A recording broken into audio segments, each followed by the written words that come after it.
So I have a new book called My Blended Family, and this book is on the mommy side and the daddy side. It's for those mommy and daddy conversations that we have to have with our babies that are not so easy. You know, we always have to have awkward and difficult conversations as our children get older. So I was thinking of a way to explain to my son that his older brother might not be at his 3rd birthday party because he had other commitments with his other family. And I said, you know, he had to go with his mommy and go do something on his birthday. And Amir wasn't very happy about that. And I was like, oh my gosh, I just want a way to explain these kind of situations to our babies where they know that they're not alone, and they also know that, you know, there's no lack of love, you know. So I created a book, and I was inspired by my son to create this book because of that birthday situation. So I use different characters and I use different situations, but the birthday situation is in this book. And it's one of our little characters. He's turning 2, and his brother can't be there.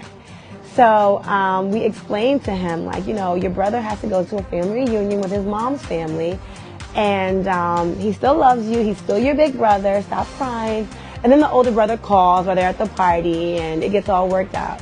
But it's really great because my son Amir, from his perspective, he felt like, oh my gosh, I'm not alone in this, you know? And he's like, that happened to me too. My brother couldn't come. So when I read him the book, he's like, remember when that happened and little Miss DC wasn't at my party? Oh my gosh. So he felt like he had a comrade in the same kind of family thing. So it kind of puts a positive spin on some really difficult conversations that we need to have with our children. This is the first book of a series I'm doing, so I'm excited. The next book will be about bullying, and that's also something that kids need to really know about and talk about and learn about. So yeah, this is the first of many.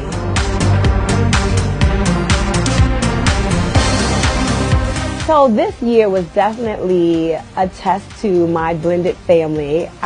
We all joined cast of Love and Hip Hop. And you know, just like anything in life, it's about growth. And this season was really, really tough for me. Because there were just issues that I just didn't know that I have. And those kind of things will happen when you're dealing with children being raised, and sometimes people have different ways that they want their children raised, and when you guys have to spend time, you know, and mommy and daddy over here, and you have stepmommy and daddy over there, there's always going to be conflict, you know. And what I've learned this year is about conflict resolution and how to do it and how not to do it. So I think every day I'm going to be better. And this year I looked back on the show like, oh my gosh, why did I do that? Oh my gosh, why did I say that?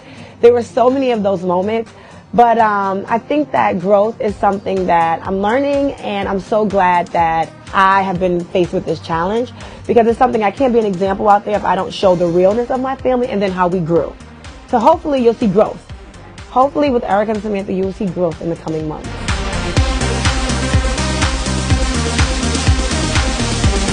Well, my son has definitely seen his brothers, so that's progress for me.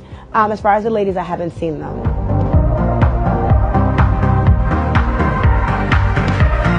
Every season, all the time, every episode, I'm like, why, Yandy, why? But really, when I look back in retrospect, it's been very therapeutic for my life. Definitely dealing with my husband and him having to go away. There's been so many women that have reached out that are dealing with the same thing, and that are saying things like, oh my gosh, I didn't think I could make it. Oh my gosh, I didn't think that I would be able to raise my children on my own. Or how do you continue to do business and conduct your life with this thing happening? And I do like that I can kind of be a guiding light to some of the women out there that are going through this. And it might not be a husband that's incarcerated, but some people lose, you know, some people pass and they're never coming back. But showing people that you can keep going, and there is sometimes light at the end of the tunnel. And there might be small victories, but even in the small victories, you have to praise those victories so that you know, like, okay, things are getting better.